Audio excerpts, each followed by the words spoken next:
हाय, hello, नमस्कार मंडळी. मी राजश्री पाटील आणि मनःपूर्वक स्वागत करते आजच्या पुन्हा एका नवीन व्हिडिओमध्ये. सो मंडळी, आजचा व्हिडिओ सुरू होतोय माझ्या बाल्कनीमधून नाही तर टेरेसवरून. कारण माझ्या बाल्कनीमध्ये पावसाचं पाणी येत नाही. त्यामुळे आज मी पावसाचं पाणी गोळा करणार आहे आणि ते माझ्या झाडांना देखील देणार आहे. पण तुम्ही कधी विचार केलाय का, पाऊस पडला की काही दिवसातच आपल्या कुंडीतील, बागेतील किंवा आजूबाजूच्या रस्त्यावरील झाडं देखील अचानक इतकी हिरवीगार कशी दिसू लागतात ते. नवीन ग्रोथ देखील यायला सुरुवात होत असते आणि सर्वात मोठा प्रश्न म्हणजेच पावसाच्या पाण्यात असं काय असतं जे साध्या आपल्या नळाच्या पाण्यात नसतं. सो आज आपण कुठलाही अंदाज न लावता अगदी त्यामागील सायन्स देखील समजून घेऊया की पावसाचं पाणी झाडांसाठी कसं काम करतं. त्यात असे कुठले घटक असतात की जे झाडांसाठी फायदेशीर ठरत असतात आणि तेच पाणी झाडांचं नुकसान देखील करू शकतात. म्हणून व्हिडिओ मात्र शेवटपर्यंत नक्की बघा. पावसाचं पाणी खास का असतं तो आधी आता आपण पाहूया. तर मंडळी, सर्वात आधी एक गैरसमज दूर करूया. अनेकांना वाटतं की पावसाच्या पाण्यामध्ये खूप खत असतं म्हणून झाडं ही वेगाने वाढत असतात. पण हे पूर्णपणे खरं नाही. पावसाचं पाणी म्हटलं म्हणजे ते काही लिक्विड फर्टिलायझर नाही की त्यात NPK सारखी मोठ्या प्रमाणामध्ये पोषक तत्वे असतील किंवा ते पोषक तत्वे देखील नसतात. मग झाडांना याचा फायदा होतो तरी कसा? सो यामागे 3 मोठी कारणं आहेत. त्यातील कारण नंबर 1 म्हणजे सॉफ्ट वॉटर. आपण रोज वापरत असलेलं नळाचं पाणी, त्या पाण्यामध्ये अनेक ठिकाणी कॅल्शियम, मॅग्नेशियम, सोडियम आणि इतर असे विरघळलेले मिनरल्स किंवा क्षार देखील जास्त प्रमाणात असू शकतात. हे पाणी सतत वापरल्याने काही वेळा कुंडीच्या मातीमध्ये क्षार देखील साचू लागत असतात आणि यामुळे झाडाच्या रूट्सला पाणी आणि जे काही अन्नद्रव्य असतात ती शोषून घेणं देखील थोडं कठीण जाऊ शकतं. पावसाचं पाणी मात्र याच्या कंपॅरेटिव्हली सॉफ्ट वॉटर असतं. सो यामुळे हे सॉफ्ट वॉटर झाडांसाठी मात्र बेस्ट असतं. यानंतरचं कारण नंबर 2 जे आहे नॅचरली नायट्रोजन सायकल. तर मंडळी, नायट्रोजन सायकलमध्ये एक खूप इंटरेस्टिंग गोष्ट आहे. आपल्या वातावरणात जवळपास 78% नायट्रोजन असतो, पण झाडं हा नायट्रोजन डायरेक्टली यूज करू शकत नाही. वीज चमकते, ढगांमध्ये एनर्जी तयार होते आणि वातावरणातील काही नायट्रोजनचे कन्वर्ट हे नायट्रेट आणि इतर नायट्रोजनयुक्त कंपाऊंड्समध्ये होत असतं आणि हे नायट्रोजन कंपाऊंड पावसाच्या पाण्यासोबत जमिनीत देखील पोहोचतात. पावसाच्या पाण्यात नायट्रोजन खूप जास्त नसतं, पण वातावरणातून आलेल्या नायट्रोजन कंपाऊंड्सचं थोड्या प्रमाणामध्ये या ठिकाणी जे काही डिपॉझिशन असतं ते होत असतं. त्यामुळे पाऊस हा नॅचरल नायट्रोजन सायकलचाच एक भाग आहे. सो अशा प्रकारे पावसाच्या पाण्यामध्ये नायट्रोजनचे प्रमाण जे काही अधिक असतं ना, ते या प्रकारे म्हटलं जात असतं. यानंतरचं आहे कारण नंबर 3 जे की आहे मातीतील सूक्ष्मजीव. पाऊस पडला की फक्त झाडच नाही तर माती देखील जिवंत होत असते. मातीतील जे काही युजफुल बॅक्टेरिया असतात, ज्या काही बुरशी असतात, ते सगळं ॲक्टिव्हेट होत असतं किंवा ॲक्टिव्ह होत असतात. सो हे मायक्रो ऑर्गॅनिझम ऑर्गॅनिक कंपाऊंड्सचे विघटन करून झाडाला पोषक तत्व उपलब्ध करून देण्यास मदत करत असतात. म्हणून अनेकदा आपल्याला पावसानंतर झाडाची वाढ अधिक जोमदार दिसत असते. याचा अर्थ असा नाही की सगळी जादू ही पावसाच्या पाण्यात आहे.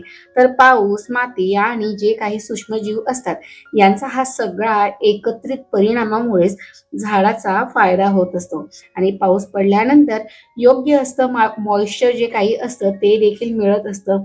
मायक्रोब्स जे असतात ते देखील ॲक्टिव्ह होत असतात आणि यामुळे झाडांना आधीपासून मातीत असलेले जे काही न्यूट्रिएंट असतात ते वापरणं मात्र सोपं जात असतं. म्हणून अनेकांना वाटतं की पावसाच्या पाण्यामध्ये जादू आहे, पण खरं पाहिलं तर जादू ही पाण्यात नाही तर नेचरच्या कंप्लीट अशा या सिस्टीममध्येच आहे. तर मग मंडळी, ही होती पावसाच्या पाण्याची जादू, जी की NPK सारखी यामध्ये मोठ्या प्रमाणात घटक नसली तरी देखील मात्र अशी जी काही गोष्टी आहेत त्याने झाडं ही जोमदार व्हायला मदत होत असते. आता तुमच्या मनात आणखी एक प्रश्न आला असेल की रेन वॉटर इतकंच चांगलं असेल तर मग आपण रोजच झाडांना पावसाचं पाणी द्यायला हवं का? किंवा टॅप वॉटर पूर्णपणेच बंद करावं का? तर प्रत्येक झाडाला ते सेमच प्रमाणात द्यायला हवं का? तर याचं उत्तर आहे नाही. कारण प्रत्येक प्लांटची गरज ही वेगवेगळी असते. जसं की जास्वंदी असो, मोगरा असो, चमेली असो, यांना पावसाचं पाणी हे वाढीच्या हंगामात फायदेशीर ठरू शकतं. सो या ठिकाणी एवढं बकेटभर पाणी मी कलेक्ट करून आणलेलं होतं आणि हे मी आता प्रत्येक झाडाला किती प्रमाणात, कोणत्या झाडांना कसं देणार आहे ते देखील तुम्हाला सांगते. तर जास्वंदी, गुलाब, मोगरा, चमेली यांना त्यांच्या वाढीच्या हंगामात हे पाणी मात्र फायद्याचं ठरू शकतं. पण कुंडीत पाणी मात्र साचू देऊ नका. माझ्या बाल्कनीतील झाडांना पावसाचं पाणी लागत नाही म्हणून मी गोळा करून पाणी देत आहे. पण तुमच्या झाडांवर डायरेक्ट पावसाचं पाणी येत असेल किंवा ओपन टेरेसवर ठेवलेली असतील तर मात्र कुंडीमध्ये अजिबातच पाणी साचू देऊ नका. भाजीपाल्यासाठी देखील हा पर्याय चांगला असू शकतो. पण पावसाच्या पाण्यात ओल जर राहिली किंवा त्या पाण्याची ओल जर राहिली तर बुरशीजन्य रोगांचा धोका देखील वाढत असतो. त्यामुळे वेळोवेळी माती देखील तपासणं गरजेचं आहे.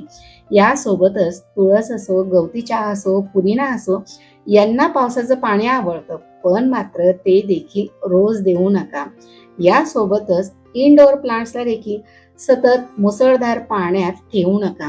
बऱ्याच जणांना सवय असते की पाऊस आला की सगळ्या कुंड्या उचलायच्या आणि पावसाच्या पाण्यात ठेवायच्या. मग धो धो पाऊस पडतो आणि जे काही मिनरल्स असतात ते देखील त्या पाण्यासोबत वाहून जात असतात. आता या ठिकाणी पावसाचं पाणी देताना कुंडीचे ड्रेनेज होल मात्र मोकळे असायला हवे. जसे की या ठिकाणी मी जरी झाडांना पाणी देत असले पण मात्र ड्रेनेज होलमधून एक्स्ट्राचं जे पाणी आहे ते मात्र रिमूव्ह होत आहे. सो मंडळी, आता वेळ येते की आता किती दिवसांनी पावसाचं पाणी झाडांना द्यावं.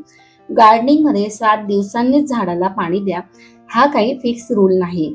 फक्त माती ही ओलसर असायला हवी हा रूल मात्र आहे. सो मातीचा वरचा 1 ते 2 इंचचा भाग कोरडा वाटला तरच मात्र पाणी द्या. जसं की या ठिकाणी गुलाबाच्या कुंडीतील माती तुम्ही पाहू शकता, अगदी मोकळी आणि कोरडी झालेली आहे.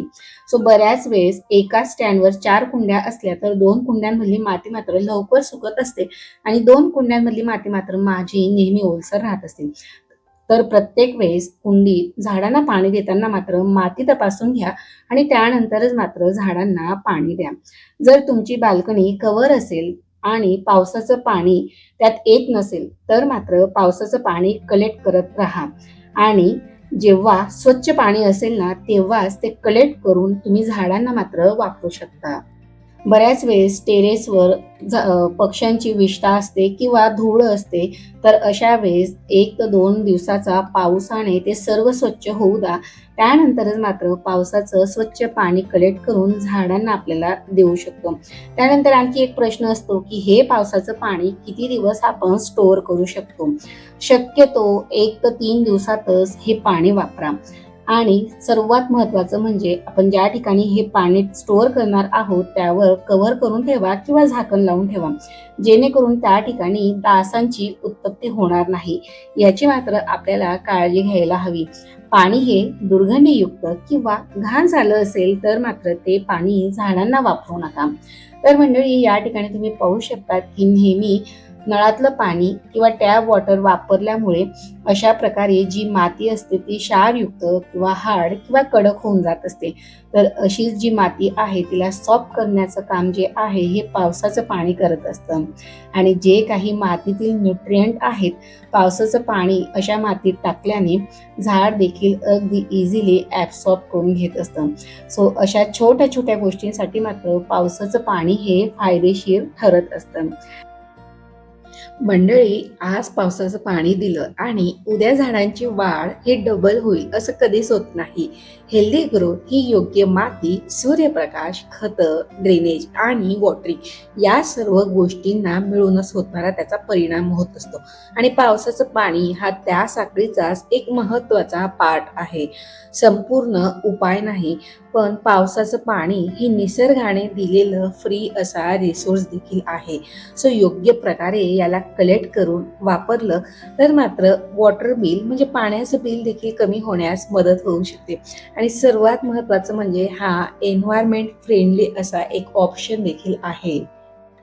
तर मंडळी, आता तुम्हाला समजलंच असेल की पावसाचं पाणी झाडांसाठी फायदेशीर का मानलं जात असतं. पण लक्षात ठेवा, फायदा हा पावसाच्या पाण्यामुळेच नाही तर तो योग्य पद्धतीने वापरल्यामुळे होत असतो. आजच्या व्हिडिओ आपण हा इथे संपूया, पण पुढच्या व्हिडिओमध्ये मी तुम्हाला पावसाळ्यात झाडाच्या मुळांना सडण्यापासून कसं वाचवायचं, त्यानंतर रूट रॉट होण्यापूर्वी दिसणारी सुरुवातीची जी काही लक्षणं असतात ती कोणती असतात आणि अशा कोणत्या चुका आपण करत असतो की पावसाचं पाणी असून देखील मात्र आपलं झाड हे मरू शकतात. सो हा व्हिडिओ मात्र अजिबात चुकवू नका. जर मंडळी आजची ही माहिती तुम्हाला थोडी जरी हेल्पफुल ठरली असेल तर मात्र व्हिडिओला भरभरून लाईक करा आणि तुम्ही देखील तुमच्या घरी झाडांना पावसाचं पाणी देतात का, कमेंट सेक्शनमध्ये मला फक्त येस नो टाईप करून नक्कीच रिप्लाय करा.